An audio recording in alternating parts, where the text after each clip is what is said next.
Se eu te dissesse que você pode abrir empresas dentro de empresas, quanto você estaria disposto a pagar por isso? Pois é, eu comecei a desenvolver o projeto da BIB, que eu falei no vídeo anterior, e eu queria explicar nesse vídeo o porquê que eu comecei com esse projeto, né? Quais foram os dados ou as coisas que me levaram a ele. E o que que acontece? Quando você olha os dados, né? O que está acontecendo no Brasil, principalmente hoje, você tem a queda da CLT, a CLT, né, o pessoal querendo ou não tá começando a virar PJ, MEI, o pessoal tá querendo trabalhar por conta própria. Só você olhar no Instagram, a enxurrada de curso de, sei lá, de social media, de marketing, de programação, de até vendedor de curso, sei lá, de toda essa área. O pessoal não quer mais trabalhar de CLT. Ele tem um ou outro que, cara, eu vou dizer a maioria não quer. Tipo, tem uns ainda que trabalham, né? Obviamente, tem o pessoal que trabalha de CLT ainda. Tem gente que quer ficar na CLT e tem gente que quer se arriscar ali empreendendo. E claro que empreender é um risco, né?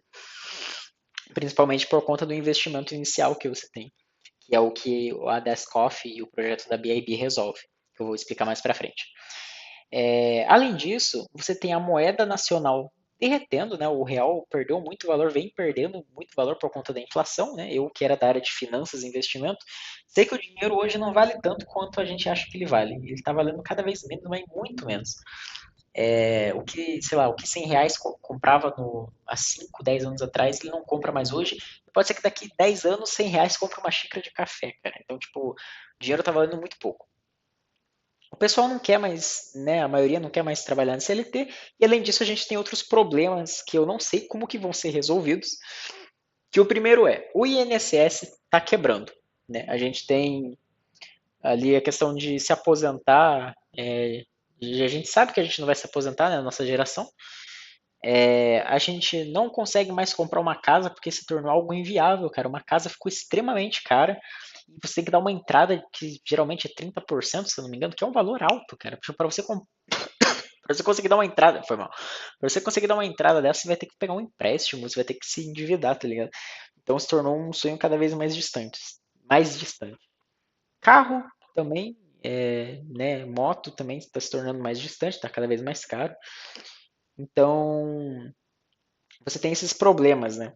E você tem também, né? Você tem um gráfico que, se você pesquisar no Google, é Brazilian Money Supply 2, eu acho uma coisa assim. Você consegue ver o quanto que de dinheiro que está sendo injetado na economia e o quanto que ele está perdendo valor.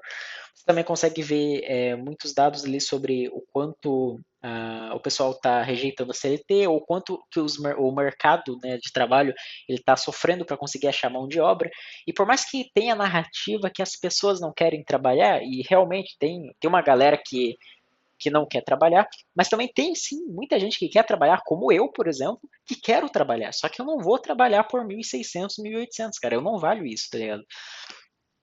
E tem essa galera que quer trabalhar, mas não consegue. Tipo, e eles às vezes têm cursos, têm habilidades, mas qualquer lugar que eles chegar, eles vão querer pagar o mínimo possível. A gente sabe que tem toda a questão de impostos em cima ali, né? Toda a carga tributária, mas a gente não pode também, né, ficar aceitando o mínimo. Porque eu já percebi que quando eu tento oferecer meus serviços como PJ, ou quando eu tento ou quando você trabalha como freelancer, né, que aí não tem tributação, porque o cara está te pagando em dinheiro de papel. Mesmo assim, os caras querem te pagar o mínimo possível, mesmo quando eles estão pagando você como PJ, eles querem tipo te contratar PJ e querem pagar o salário de CLT. Então não faz sentido. Não tem férias, não tem 13º, não tem seguro-desemprego nem nada. Então não faz sentido você abrir um CNPJ para trabalhar pelo mesmo valor da CLT. Além disso, tem a questão então do INSS quebrando, a aposentadoria cada vez mais longe, o pessoal pulando fora da CLT, e tinha mais alguns fatores, não sei se eu vou lembrar agora, mas tem a questão dos imóveis, né, subindo cada vez mais de preço, porque não só pela correção anual, mas porque agora a Receita Federal ela quer fazer aquele negócio do cadastro imobiliário lá, que impede o pessoal de fazer aquela sonegação que eles faziam de não declarar o aluguel, e obviamente isso também faz o preço dos imóveis subir. Então você tem vários fatores que vão encarecer, né, o custo de vida em geral e também fazer com que o salário seja cada vez mais ridículo, né? Porque por mais, é o mesmo, ano que vem vão atualizar para 1.600 e pouquinho, não lembro agora, 1.630, acho alguma coisa assim. Cara, o dinheiro não tá valendo nada, tipo, hoje não tá valendo pra porra nenhuma. Então, tipo, pra que você vai ficar trabalhando por valores absurdos? Eu, particularmente, não vou mais, cara. Tipo, eu tenho hoje, pra mim, definido ali, é porque eu moro numa cidade pequena, né? Se eu fosse uma cidade grande, eu até exigiria mais. Mas hoje, pra eu trabalhar na minha cidade, que, cara, no mínimo, falando de salário líquido, sem descontando já o INSS, né, as coisas lá, cara, no mínimo 2.000, 2.200, cara, porque não compensa, tipo, não compensa trabalhar por menos que isso. E aí, o projeto da BIB, né, voltando agora no assunto, ele utiliza esses dados para fornecer o que esse pessoal quer. O pessoal que está saindo da CLT e está indo trabalhar como PJ, o que eles têm dificuldade? Eles têm o maior medo, né, o maior risco de você abrir um negócio está relacionado a alugar um espaço físico e não conseguir arcar com os aluguéis, ter que pagar água, luz, internet, condomínio, IPTU, né? Esses são os principais riscos. Claro que tem também o risco do negócio não dar certo, de você, assim como eu tenho o problema de você não conseguir vender, né, que é o meu caso, que é um caso mais específico ali, tipo, eu tenho um projeto legal, mas eu tenho dificuldade com vendas. Mas o principal, né, dos riscos são esses, é você alugar uma estrutura física, ter que mobiliar ela, cara, isso custa caro pra caramba, eu sei porque eu fiz isso, né, eu aluguei um espaço, mobiliei ele, tive que arrumar várias coisas também, então custa muito caro. E o projeto da BIB, ela fornece uma estrutura física pronta já para você trabalhar.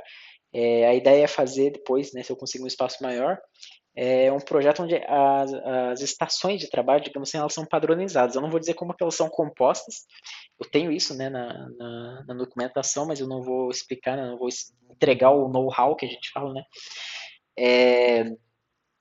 E assim, eu estou usando todos esses dados econômicos. A gente também tem a Selic que está 15% ao ano, que, cara, não desceu nos últimos, sei lá, eu não vou dizer com precisão, assim, mas acho que nos últimos 6, 8 meses, talvez, a Selic não sai do 15%, cara.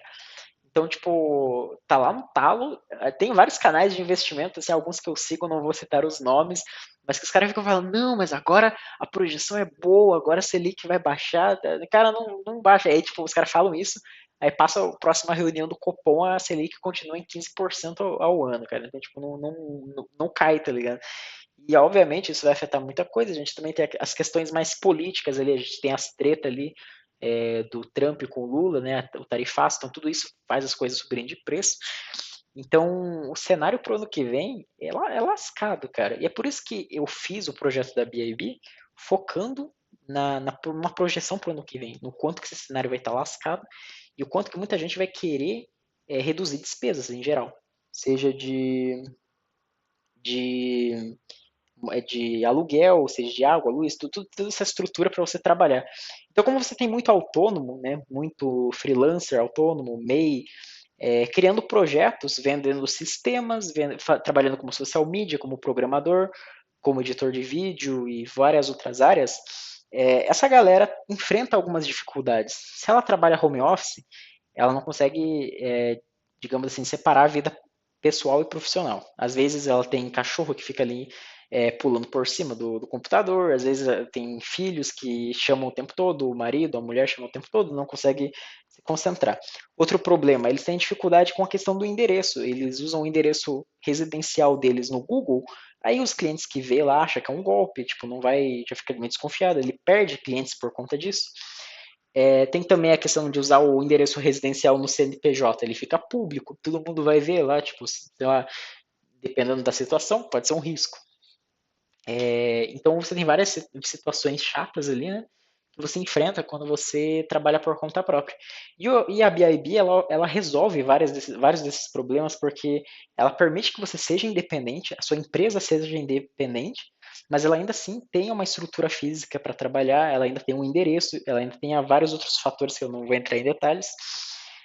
Mas não existe taxa em cima disso, igual uma incubadora, igual aqueles outros formatos que a gente conhece. O projeto da BIB funciona o seguinte: você tem uma empresa hospedeira e você tem as empresas residentes.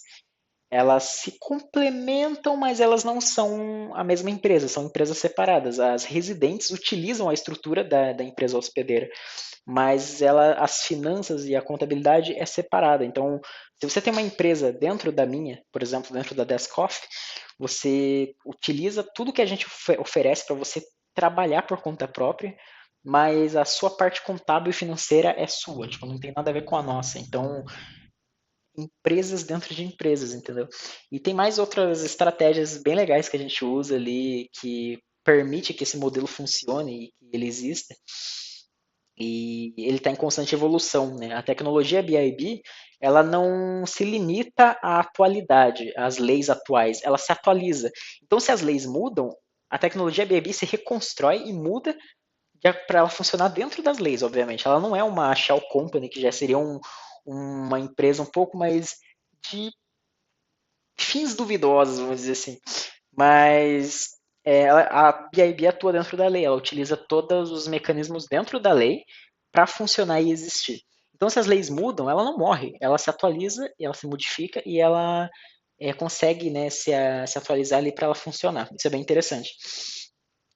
Hoje eu sou literalmente sozinho nesse projeto, eu estou trabalhando nele sozinho ali, né, desenvolvendo. Então, ao mesmo tempo que eu tenho que atender o meu espaço aqui, eu trabalho no projeto e eu tenho que também sair vendendo a minha ideia, que é a parte que mais me atrapalha, assim, porque eu não sei vender, cara. Eu já tentei entrar em contato com as pessoas. Quando eu consigo um cliente para esse projeto, o cliente me fala o quanto que ele adora esse projeto, o quanto que ele é bom, o quanto que ele se sente livre trabalhando em um modelo onde ele não tem chefe. Eu não sou o chefe das pessoas, das empresas que estão registradas dentro da Descoff. Elas são independentes. Eu não sou chefe deles. Eles entram e saem a hora que eles querem, se eles não quiserem vir em algum dia, eles não vêm.